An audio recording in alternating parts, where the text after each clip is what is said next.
గురుగారు, న్యాయ సంవిధానాలలో కాకదంత పరీక్షా న్యాయం అంటే ఏమిటి? కాకికి దంతాలు ఉండవు, కానీ ఆ కాకి దంతాలను పరీక్షించాలని కొందరు ప్రబుద్ధులు బయలుదేరారు.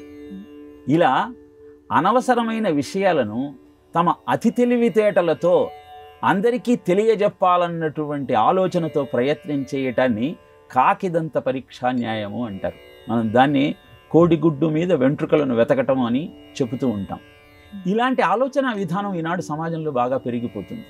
స్వకపోలజనితమైన మేధా సంపత్తితో అనేకమైన అసందర్భమైన ప్రేలాపనలు పేలుతూ ఉంటారు. అలాంటి వాటి గురించి తెలియచెప్పటం కోసమే కాకిదంత పరీక్ష న్యాయము అని సంస్కృత న్యాయాలలో ఒక న్యాయాన్ని తెలియజేశారు.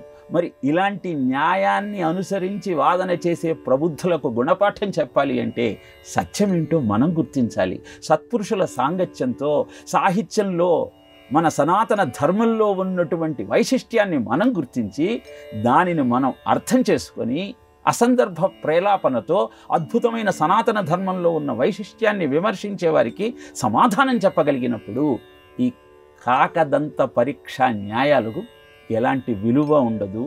ఇలాంటి ప్రేలాపనలు, ఇలాంటి పరీక్షలు చేసేటువంటి ప్రజా సమూహాలు ఉండవచ్చు, కానీ వాటి ప్రభావం సమాజం మీద ఉండదు. దురదృష్టవశాత్తు ఇలాంటి వారి సంఖ్య ఈనాడు సమాజంలో పెరుగుతున్న నేపథ్యంలో మనం మన కర్తవ్యాన్ని గుర్తించి మహానుభావుల నుంచి, అద్భుతమైనటువంటి బోధనలు చేసేటువంటి ఉపన్యాసకుల నుంచి నిజమైనటువంటి సనాతన ధర్మం యొక్క వైశిష్ట్యం ఏమిటో గుర్తించి దానిని అనుసరిస్తూ ఆనందాన్ని అందుకునే ప్రయత్నం చేయాలి.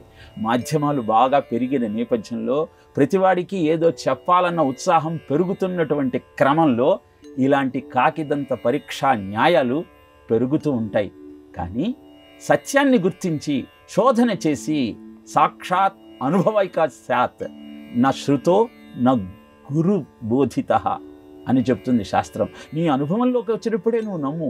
ఎవరో చెప్పారని, ఎక్కడో ఉందని, గురువుగారు చెప్పారని నమ్మాల్సిన అవసరమే లేదు అని శాస్త్రమే చెప్తుంది.